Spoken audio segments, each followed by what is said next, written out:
What's up, everybody? My name is Dana Harris with Gurus Math Tutoring, and I'm back again to drop some more math jewels. In this video, I'm going to be talking about using the discriminant to find the number of solutions of a quadratic equation. Now, right here, you can see ax squared plus bx plus c equals 0. That is the standard form of a quadratic equation. What makes this quadratic is that x term right there, that x squared term. Okay, and then over here you can see b squared minus 4ac. That is the discriminant. So let's get into example one. Example one, I have 3x squared minus 8x plus 12, and it equals 0. The first thing I want to do is I want to identify my a, b, and my c. Okay, so I'm going to underline them this time.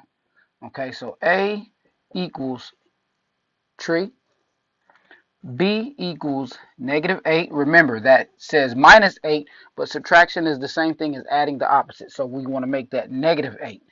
And then c equals 12. Okay, so now if we want to find the discriminant, we're just going to take b squared minus 4ac, substitute our values, and then do the calculations. So, okay, b squared minus 4ac, so I have negative 8 squared minus 4 times 3 times 12. When I calculate this, the first thing I want to do is I want to take negative 8 to the second power. So that gives me 64 minus 12 times 12. Okay, so 64 minus 144 equals negative 80. So my discriminant, D, equals negative 80. What this tells me is that this quadratic equation, since it's less than 0, D is less than 0, that means there's no real solutions. That little funny looking R is the symbol for real numbers. So since this discriminant is less than 0, that tells me that there are no real solutions to this equation. Okay? Example 2. In example 2, I have 15x squared minus 10x plus 1 equals 0. Okay, and once again, I want to identify my A, B, and my C. There, so A this time is 15, B equals negative 10, and C equals 1. Okay, so B squared minus 4AC. Okay, so we have negative 10 squared minus 4 times 15 times 1. Okay, negative 10 squared is 100.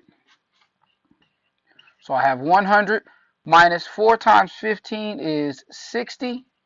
And then 60 times 1 is 1. So I have 100 minus 60, which equals, and I'm going to put my D there, D equals 40.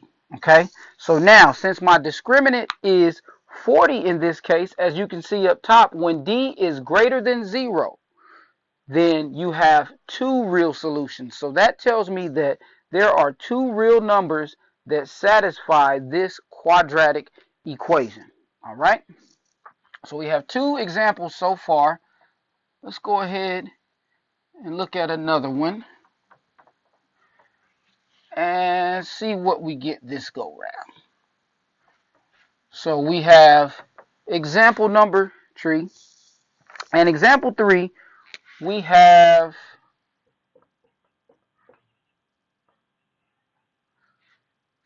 three x squared minus 6x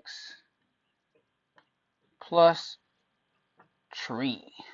Okay, same thing. I want to identify my A, identify B and C. So A equals 3, B equals negative 6, and C equals 3 as well.